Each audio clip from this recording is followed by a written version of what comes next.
Frozen shoulder है वो generally old age persons में होता है, जैसे 50 या 60 अबव में। Generally as I am arthroscopic surgeon तो आई प्रेफर आर्थ्रोस्कोपिक सर्जरीज, क्योंकि उसके अपने फायदे हैं कि हम शोल्डर का पूरा व्यू ले सकते हैं, उसमें हम शोल्डर देख सकते हैं कि और कहीं पैथोलॉजी है कि नहीं। पेशेंट आपको पूछते हैं कि हम ऑपरेशन कराएंगे, हमें कितना टाइम पीरियड लगेगा, हमारा हाथ कब ऊपर उठेगा, तो आप किस तरीके से पेशेंट को ये एक्सप्लेन करते हैं कि इतने टाइम पीरियड में आपकी रिकवरी होगी और इतने टाइम पीरियड में आपको इतना ही हाथ उठाना है? Definitely it's all depend on the tear. Rotator cuff में हमारे पास में काफी एक्सरसाइजेस रहती हैं, तो हम मसल स्ट्रेंथ के ऊपर उससे वर्क करते हैं, जैसे कि थेराबैंड के साथ में, वेट कप्स के साथ में हम लेटर ऑन वर्क करते हैं। Hello everyone, myself is Dr. Jyoti Chaudhary. I am a sports physiotherapist. Today I am here with Dr. Nikhil Bansal. He is specialized in arthroscopy and knee replacement surgeries. So today we are going to discuss about common shoulder problems. कई बार हमारे पास में, हम physiotherapist के पास में कई बार ऐसे patients आते हैं जो बहुत सालों से उनको लगता है 6 महीने 2 साल हो गए घर बैठे हुए, कंधा जाम हो गया, ओल्ड एज है पेशेंट, और उनको ये नहीं पता होता है कि ये फ्रोजन शोल्डर है कि कोई और इंजरी है। वो अपनी यूट्यूब पे देख के या अपने योगा वाले से एक्सरसाइज करते रहते हैं। जब हमारे पास वो पहुंचते हैं या डॉक्टर साहब के पास में वो पहुंचते हैं, तब उनको रियलाइज होता है, अरे मैं तो इतने टाइम से बैठी हुई थी फ्रोजन शोल्डर लेके कि मेरा कंधा जाम हो गया, ये तो मेरी दूसरी प्रॉब्लम निकली है। उसको जो दूसरी प्रॉब्लम निकलती है वो हम बोलते हैं उसको रोटेटर कफ इंजरी। उसके बाद में वो इतना टाइम पीरियड निकाल चुकी होती है पेशेंट, उसके बाद हमारे पास में ऑप्शन यही होता है कि सर्जरी का, जो उन्होंने ऑलरेडी इतना ज्यादा अपनी मूवमेंट्स को रोक दिया है। So today I am going to discuss about the differentiate between rotator cuff injury and the frozen shoulder. Sir, can you please tell us like how, कैसे घर बैठे लोग अपने आप को आइडेंटिफाई कर सकते हैं अपने वीडियो को देख के कि ये मेरे को फ्रोजन शोल्डर है या रोटेटर कफ इंजरी है?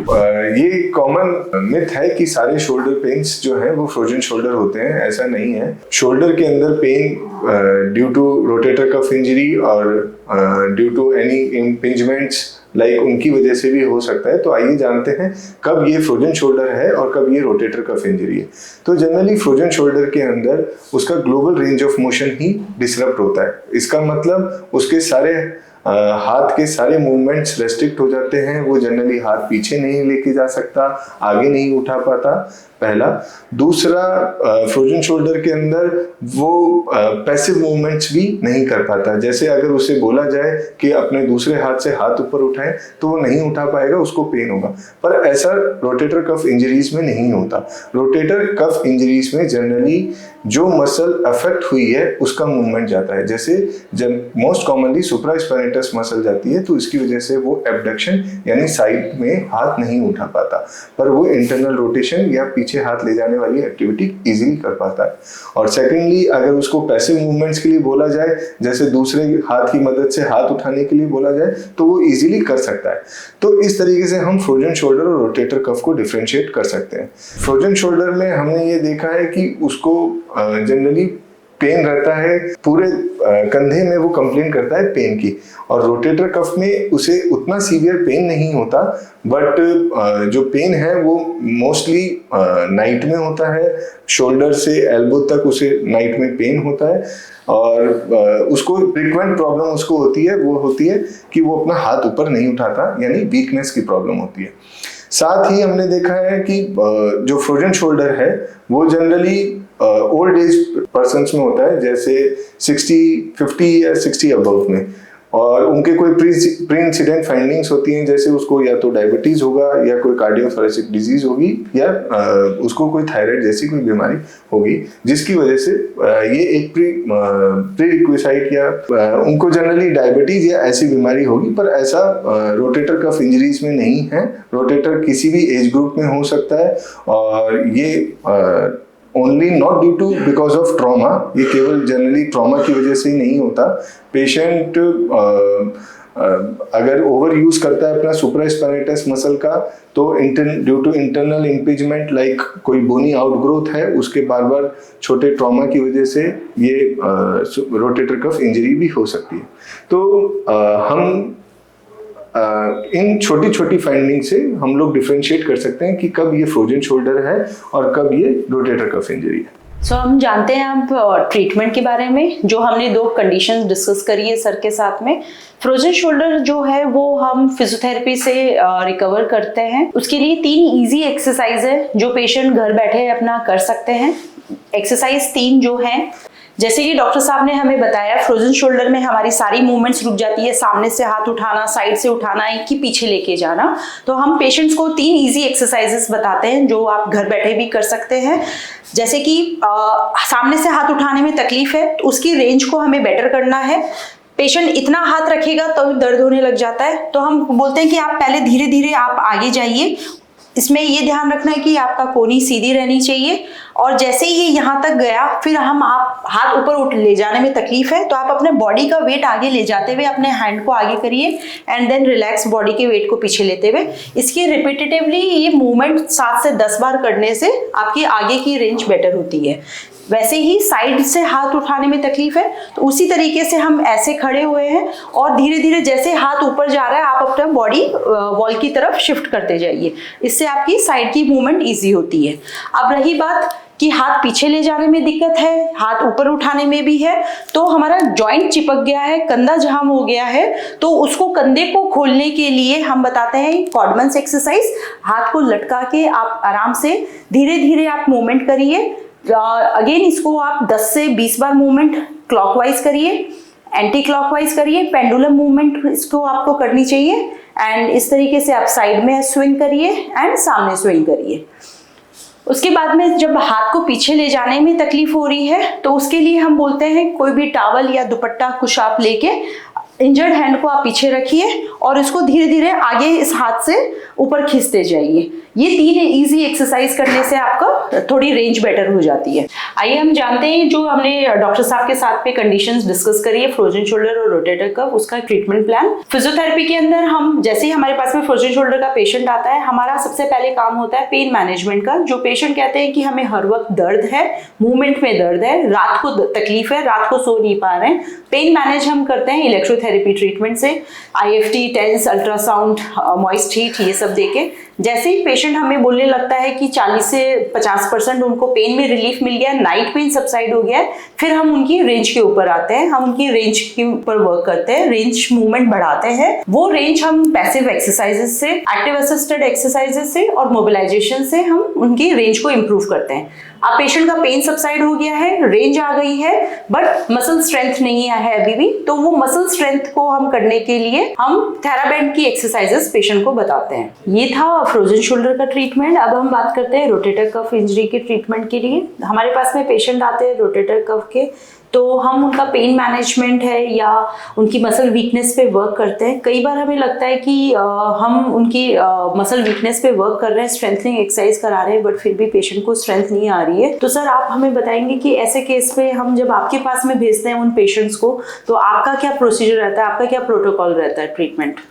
फर्स्टली फ्रोजन शोल्डर के लिए मैं बोलना चाहूँगा कि मैडम ने बहुत अच्छा एक्सप्लेन किया है फ्रोजन शोल्डर को, तो मुझे लगता है काफ़ी पेशेंट तो अब घर में ही ट्रीट हो जाएंगे। और रोटेटर कफ के लिए डेफिनेटली जब कोई पार्शियल टीयर होता है, लाइक इंटरनल इम्पीजमेंट या एक्सटर्नल इम्पीजमेंट की वजह से, तो उन केसेस के अंदर वो थोड़ी फिजियो एक्सरसाइज से और थोड़ी रेस्टिंग से उनका इन्फ्लेमेशन आफ्टर सबसाइड हो जाएगा, तब उसके बाद उनको रिलीफ मिल जाता है। बट अगर फुल थिकनेस टीयर है तो डेफिनेटली उनका जो मसल वीकनेस है या हाथ उठाने में जो प्रॉब्लम आ रही है वो नहीं सही होगा। तो उनके लिए हम फर्स्टली डायग्नोज के लिए सबसे पहले हम MRI कराते हैं। MRI में वी यूजुअली चेक कि कौन से ग्रुप ऑफ मसल्स या कौन सा टेंडन उस पर अफेक्टेड है, सुप्रास्पाइनेटस है या इंफ्रास्पाइनेटस, कुछ क्लिनिकल एग्जामिनेशंस करते हैं उससे प्रायर। उसके बाद हम इसके ट्रीटमेंट प्रोटोकॉल में कुछ ओपन सर्जरीज, आर्थ्रोस्कोपिक सर्जरीज और मिनी ओपन सर्जरीज होती है।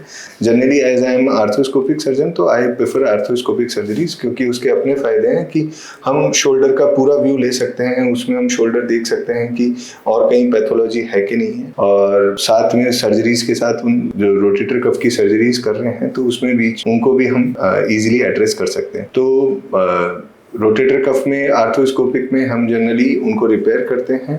और पेशेंट जो आते हैं, अगर ओल्ड एज जो पीपल्स आते हैं जिनका काफ़ी बहुत टाइम से क्रोनिक रोटेटर कफ इंजरीज हैं, तो उनमें थोड़ी एडवांस सर्जरीज करनी पड़ती हैं। बट अगर कोई यंग पेशेंट है और उसकी कोई फाइंडिंग है कि वो ट्रॉमेटिक कोई हिस्ट्री रही है, तो उस केस के अंदर उनके रिजल्ट्स काफ़ी बेटर रहते हैं। उसमें हम आर्थोस्कोपिकली एक स्पेशल आर्थोस्कोपिक डिवाइसेस आते हैं, जिससे हम जो भी टॉर्न फ्रेगमेंट है उसको हम वापस उसी पोजीशन पे लाके रिपेयर कर देते हैं, और पेशेंट को फिर कुछ टाइम बाद जब inflammation, post surgical inflammation subside होता है, तो हम फिजियोथेरेपी एक्सरसाइजेस उनको वापस एडवाइस करते हैं।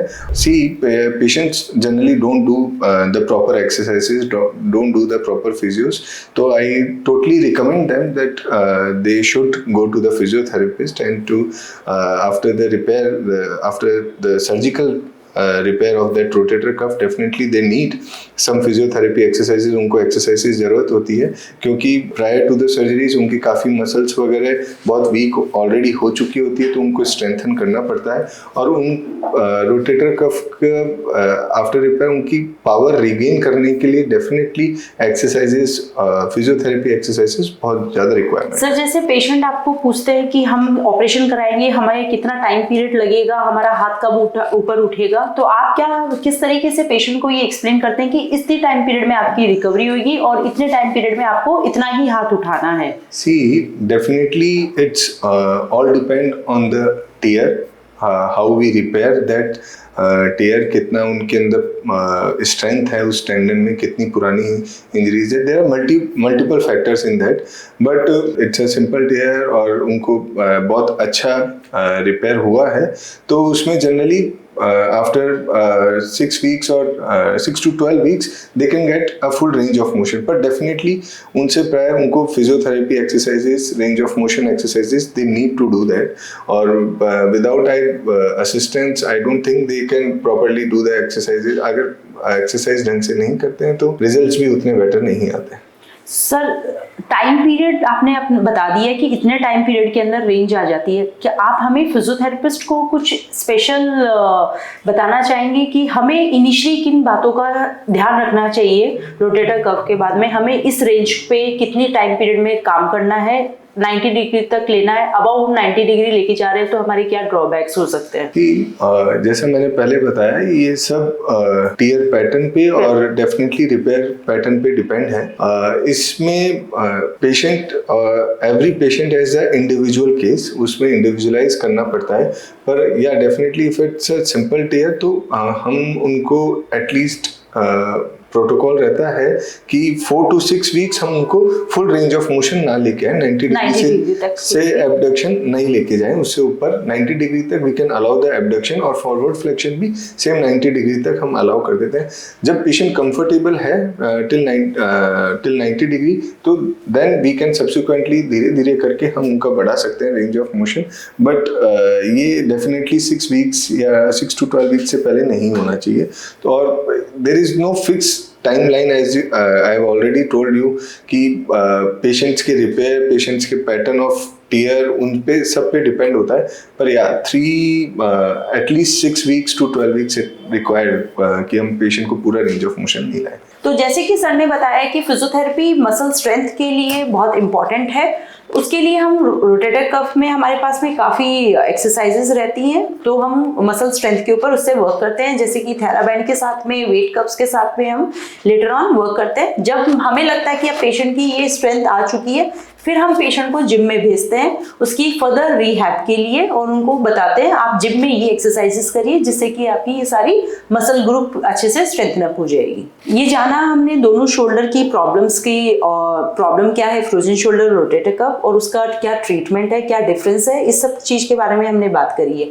रही बात अब कॉम्प्लिकेशन की, रोटेटर कफ इंजरी में पेशेंट सोचता है कि नहीं मैं ये सर्जरी के बिना या फिजियोथेरेपी से रिकवर कर लूंगा, तो उसकी क्या कॉम्प्लिकेशंस हो सकती हैं? सर आप बताएंगे कॉम्प्लिकेशंस? या डेफिनेटली मेनी टाइम्स हमारे पास पेशेंट्स आते हैं जिनके रोटेटर का फुल थिकनेस टीयर होता है, बट फिर भी पेशेंट्स उसको चाहता है कि they don't want the surgeries, they don't want to go in the surgeries, और सर्जरी नहीं कराना चाहता, तो उस केस में वो कुछ एक्सरसाइज करके घर पे ही ट्रीटमेंट देना चाहता है। बट इस इस जगह मैं ये बताना चाहूँगा कि अगर रोटेटर कफ इंजरीज का सही टाइम पे अगर ट्रीटमेंट नहीं लेते हैं तो वो जो शोल्डर जॉइंट होता है उसका जो हड्डी का गोला होता है उसको खराब कर देता है और वो अननेसेसरी लैंड अप हो जाता है शोल्डर रिप्लेसमेंट जैसी बड़ी सर्जरीज के अंदर। तो पेशेंट्स को जो चीज़ एक छोटी सर्जरी से, एक आर्थोस्कोपिक सर्जरी से जो चीज़ सही होने वाली थी वो उसको एक बड़ी सर्जरीज के अंदर लैंड अप कर देता है। तो इसलिए पेशेंट्स को भी इतना अवेयर रहना चाहिए कि किस जगह उनको ऑपरेटिव इंडिकेशंस हैं और किस जगह उनको माइनर फिजियोथेरेपी या कुछ एक्सरसाइजेस से सही हो जाए। Thank you sir. आज की सर के साथ में ये बात करके हमें पता लग गया है कि हम किस तरीके से रूल आउट कर सकते हैं अपनी, और इनिशियली हम क्या ट्रीटमेंट ले सकते हैं या फिजियोथेरेपी कहाँ हेल्प करती है। So, sir, thank you so much. It was nice talking to you and understanding the conditions about. बाकी आपको कोई भी क्वेश्चंस हैं तो आप हमें डायरेक्ट कांटेक्ट करिए डॉक्टर निखिल बंसल सर को and doctor Jyoti Chaudhary physiotherapist को। Thank you. Thank you.